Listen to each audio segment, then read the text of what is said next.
Salve, salve família. Não, brincadeira. Fala pessoal, beleza? Aqui quem fala é o Emanuel e hoje a gente vai estar encerrando a nossa série Destruindo Ídolos. E eu queria conversar com vocês aqui de maneira rápida aqui, recapitulando o que a gente viu nessa série e na outra ali sobre descobrir os ídolos. Quando nós colocamos a nossa felicidade, ou seja, aquilo que vai nos fazer plenamente felizes e que nos vai dar pleno contentamento nas coisas que Deus criou, ou seja, na nossa profissão, na faculdade, no sexo, num namoro, nos bens materiais, ser rico, bem-sucedido e etc., nós nos tornamos idólatras e infelizes, porque a felicidade é aquilo que guia as nossas vidas. E quando nós nos deixamos guiar por outra coisa que não é Deus, a Bíblia chama isso de idolatria. E nós somos infelizes porque essas coisas não são capazes de nos fazer plenamente felizes. Elas não têm essa capacidade. Elas são boas, é claro, não são ruins, mas a nossa felicidade, ela tem que ser colocada no Deus que criou todas as coisas e não nas coisas que Deus criou. Porque aí nós somos felizes de verdade. Então, e quando nós colocamos a nossa felicidade em Deus, nós queremos agradar Ele. Porque quando você gosta de uma pessoa, você quer fazer ela feliz. Então, quando nós colocamos a nossa felicidade na felicidade de Deus, nós obedecemos ao mandamento dele.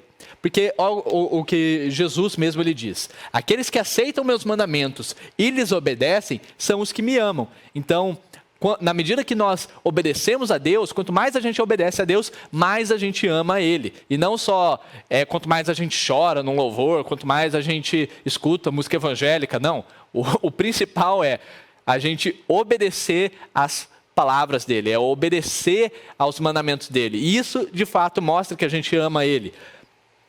Eu lhes disse essas coisas para que fiquem repletos da minha alegria. Sim, sua alegria transbordará. Este é o meu mandamento. Amem uns aos outros como eu amo vocês. Então, olha que doido. Quando a gente coloca a nossa felicidade em Deus, quando a gente decide que a nossa felicidade vai estar em obedecer à lei de Deus, obedecer aos mandamentos dEle, nós conseguimos nos relacionar melhor com as coisas que Ele criou, nós conseguimos usar elas de maneira com que elas nos levam até Deus. E essa alegria que nós temos nessa vida transformada pela felicidade de Jesus, pela alegria de Jesus, não cabe só na gente, ela precisa ser compartilhada.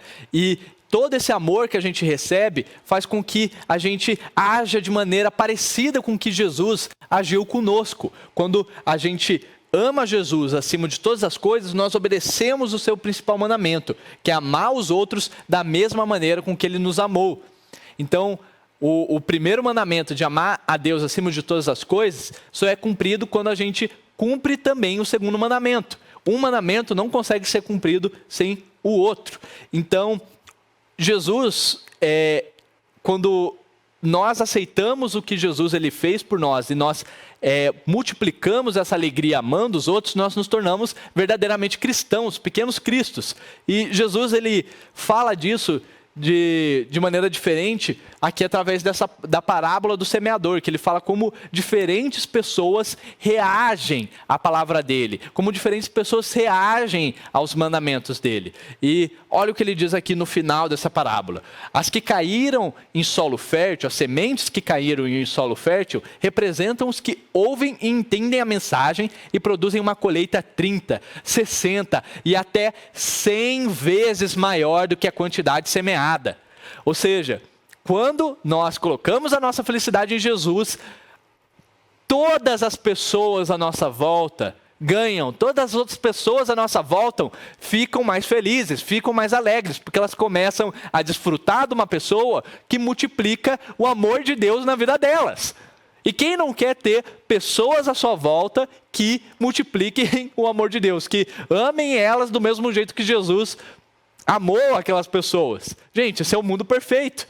Só que, ao mesmo tempo que tem toda essa coisa positiva, Jesus ele nos alerta sobre uma outra postura que nós podemos ter diante das palavras dele, que é quando a gente acha que aceitou, mas na realidade os nossos desejos, eles ainda estão em outro lugar. Nós ainda somos tentados por outras coisas. Nós ainda somos seduzidos por outras propostas de felicidade. Olha como Jesus ele coloca isso aqui nessa parábola. E as sementes que caíram entre os espinhos representam outros que ouvem a mensagem, mas logo ela é sufocada pelas preocupações dessa vida e pela sedução da riqueza, de modo que não produzem fruto. Então, olha que doido. Deus, ele sustenta toda a criação. Tudo que nós temos que é bom, vem dele. Não tem nada que é bom que não vem de Deus. Deus não faz coisa ruim. Então, não tem nada que é ruim que vem de Deus. E quando nós achamos que amamos a Deus, quando a gente só fala, mas a gente ainda está com a felicidade em outro lugar, quando a gente se deixa seduzir, a gente cai naquela idolatria que é do nosso próprio ego. Que tudo que Deus nos dá de bom, acaba na gente. Tudo que nós fazemos vira combustível para a nossa própria autorrealização. A gente só pensa na gente. Então, todo fruto que nós poderíamos produzir, a gente engole, a gente come, a gente devora. Então, o que Deus ele está falando aqui é que quando a gente coloca a felicidade nele, a gente não precisa mais se preocupar com a nossa própria, porque vai dar e sobrar para as outras pessoas. Então, como que nós podemos proteger o nosso coração para que nós possamos verdadeiramente amar a Deus acima de todas as coisas e contribuir para a melhora desse mundo, para contribuir com o projeto dele de redenção de todas as coisas e não se deixar seduzir por promessas de felicidade, que é só quando a gente ser famoso, que é só quando a gente ser independente, que é só quando você puder ter o prazer que você quiser, a hora que você quiser, e no final das contas você vê que isso não te faz feliz de verdade. Como que nós podemos nos concentrar para que nós consigamos obedecer a Deus em todas as áreas da nossa vida? Bom, tem uma dica aqui no livro de Deuteronômio, é um nome horroroso, eu sei, mas esse livro é muito legal, porque a Bíblia é muito legal, apesar de ter os livros mais complicados, tem essa parte aqui que é muito massa e eu queria compartilhar com vocês. Guarde sempre no coração as palavras que hoje lhe dou. Repita-as com frequência a seus filhos. Converse a respeito delas quando estiver em casa, quando estiver caminhando, quando se deitar e quando se levantar. Amarre-as às mãos e prenda-as à testa como lembrança. Escreva nos batentes das portas de sua casa e em seus portões. Deus aqui ele não está dando só dicas de decoração aí para você ter uma casa evangélica com batentes, com versículos ou coisa do tipo. Não, o que Deus está fazendo aqui, até no contexto da época em que a gente está vendo esse discurso de Moisés, Deus tinha acabado de libertar o seu povo de um sistema opressor que fazia com que eles tivessem a felicidade deles em ídolos, em outras coisas. E Deus os liberta disso e agora mostra para eles o caminho para serem felizes. O caminho para que eles possam verdadeiramente amar a Ele acima de todas as coisas e ao próximo como a eles mesmos. É isso que Deus está fazendo aqui. E aqui Ele está apresentando justamente a palavra dEle, está apresentando a lei dEle. E olha as dicas que ele nos dá sobre como nós podemos proteger o nosso coração, para que não cresçam espinhos, para que nós não nos deixamos ser levados pelas tentações, pelas seduções da riqueza e nem com as preocupações dessa vida. Bom, a primeira é, repita-as com frequência. Repita as palavras de Deus com frequência. Ou seja, busque não só ter elas, escutar elas, mas falar sobre elas. Busque lembrar delas com frequência, memorizar versículos, memorizar passagens bíblicas. É uma ótima maneira da gente exercitar isso, da gente conseguir manter a palavra nos nossos corações, buscar identificar. Nós lemos alguma coisa na Bíblia, nós aprendemos alguma coisa numa aula aqui dos teens, ou numa pregação aqui dos nossos encontros de reflexão e adoração.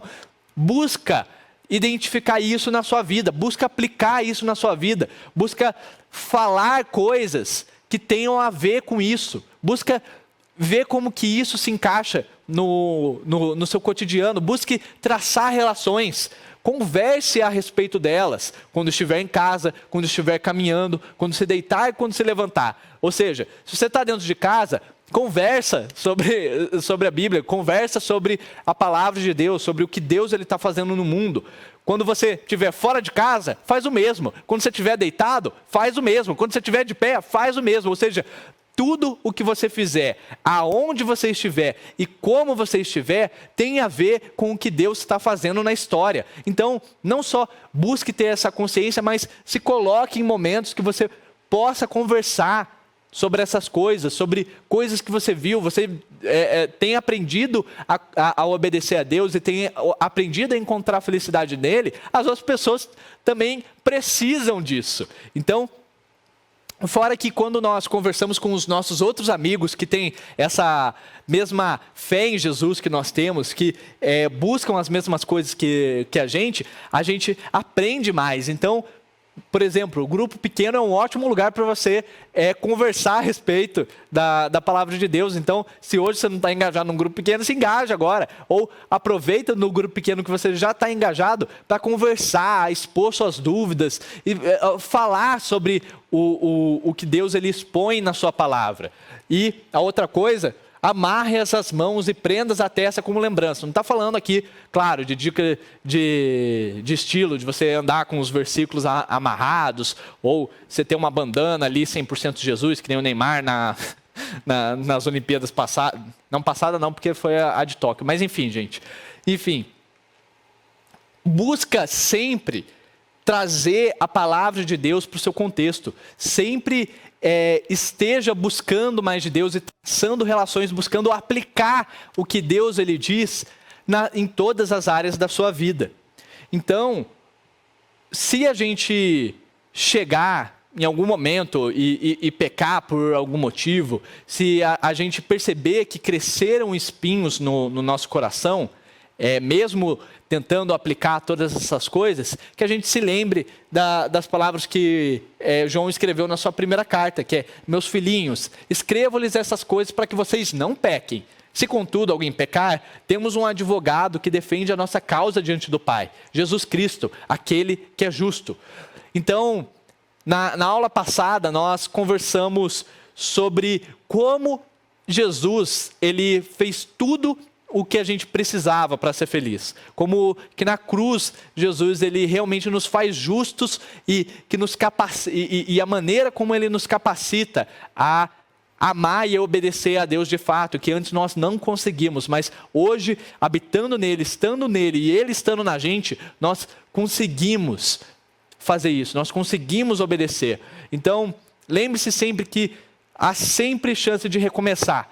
E não espera as coisas virarem uma bola de neve, não espera o seu coração já estar envolto em espinho para você ir buscar o seu advogado. Vai falar com ele quando você já perceber que algum desejo estranho está aparecendo no seu coração, quando você perceber que está tentado, já vai falar com ele, porque independente do estrago que esteja acontecendo no nosso coração, Jesus ele é capaz de resolver. Independente do crime que nós estejamos cometendo no nosso coração, o nosso advogado pode resolver. Então, não deixe para a última hora para falar do que tem acontecido no seu coração para Deus. Ele já sabe, mas Ele quer que você fale, porque só quando você assume isso diante de Deus que você vai conseguir mudar e obedecer de fato. Lembre-se que a nossa relação com Deus é uma relação, não é uma energia, não é uma força, é uma pessoa, e nós precisamos conversar com ela e trazê-la para o nosso cotidiano, como nós vimos ali no texto de Deuteronômio. Então, só para a gente encerrar aqui com algumas perguntas. Você tem se deixado seduzir e sufocar pelas preocupações? Tem alguma coisa que está te trazendo ansiedade? Alguma coisa que está tirando seu sono? Alguma coisa que você percebeu que é um ídolo na sua vida? Que está ocupando mais do seu coração do que a Deus? Então, jogue fora os ídolos. Coloque Deus em primeiro lugar, busque Ele na sua palavra, escute as palavras dEle e ponha em prática, e você vai ver como você vai ser feliz de fato, como os ídolos são mentirosos, como eles não entregam de maneira alguma a felicidade que eles prometem. A felicidade que os ídolos nos dão é totalmente passageira. Agora, a felicidade que nós temos em Deus ainda permite que a gente tenha aquilo que os ídolos ofereceram e muito mais, de maneira que multiplica na vida de outras pessoas. A última pergunta é: você tem protegido o seu coração? Ou o seu coração é fácil de invadir, é fácil de ser seduzido, é fácil de ser tomado? Como andam as barreiras do seu coração? Como andam os muros, a cerca elétrica do seu coração? Em que estado que está isso? Está bem cuidado, não está? Caso não esteja, comece a cultivar esses hábitos de conversar, não só de conversar, mas de refletir sobre a palavra de Deus em comunidade, na sua família, aqui na igreja, mas também coloque o seu tempo com Deus, o seu tempo na palavra como uma prioridade. Cultive hábitos que vão te ajudando a escutar a palavra de Deus e a obedecê-la. E ora aqui comigo, vamos lá. Senhor Jesus, muito obrigado por mais esse dia de vida. Agradeço porque o Senhor é justo, e agradeço porque o seu amor nos enche completamente e nos faz novos dia a dia. Eu peço, Pai, que o Senhor nos ajude a ter um coração puro, um coração sem espinhos, um coração que confia plenamente no Senhor e que tem a sua felicidade em você.